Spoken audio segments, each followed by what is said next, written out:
Welcome to the Boston Echo Boards Review course. In this sample question, we will be presenting a problem related to calculation and estimation of intracardiac pressure based on the presented hemodynamic data. You will have 1 minute to solve the question. After that, the question will be solved by the faculty, followed by a didactic explanation. You'll probably need a piece of paper and calculator for this question. Enjoy.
So let's go over this question. So the practice question 1 states to calculate the right ventricular systolic pressure in the presence of tricuspid regurgitation.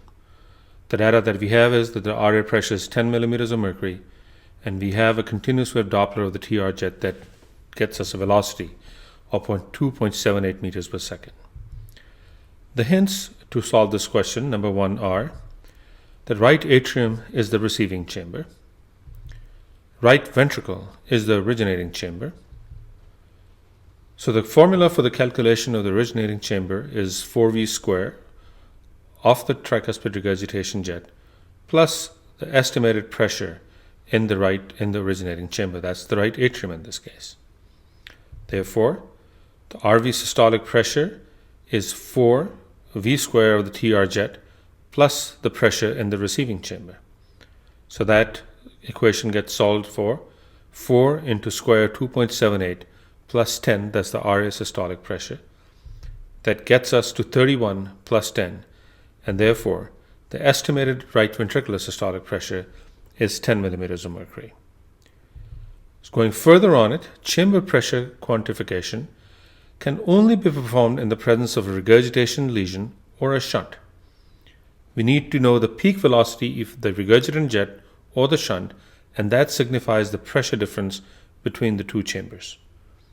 If the pressure is known in one chamber, then in the presence of a shunt or a regurgitant lesion, the pressure can be estimated in the other chamber. And the basis of this chamber pressure estimation is Bernoulli's equation, which is pressure equals 4V square. What we need for these pressure estimations, for example, for right heart pressures, that is the pulmonary artery systolic pressure, we need to have tricuspid regurgitation, a ventricular septal defect, or patent ductus arteriosus. That's for right ventricular systolic pressure. For pulmonary artery diastolic pressure, we need to have a late pulmonary regurgitation jet. For pulmonary artery mean pressure, we need to have a pulmonary regurgitation. That's an early pulmonary regurgitation. The same principle can also be applied to the left heart pressures. That is, left atrial pressure can be estimated once we know what we have mitral regurgitation. Left ventricular systolic pressure can be estimated once we have mitral regurgitation, and left ventricular end diastolic pressure can be estimated when we have an aortic regurgitation, and the late pressure of the aortic regurgitation can be used for this estimation, of course, with knowledge of the pressure in the receiving chamber. To sum it up, chamber pressure quantification can be calculated with these two formulas. Calculation of pressure in the originating chamber, that is POC, is equal to 4V square of the regurgitation or the shunt plus the estimated pressure of the receiving chamber. Calculation of pressure in the receiving chamber, that's PRC, can be estimated by a known pressure in the originating chamber minus the 4V square of the regurgitation or the shunt lesion. Thank you very much and enjoy.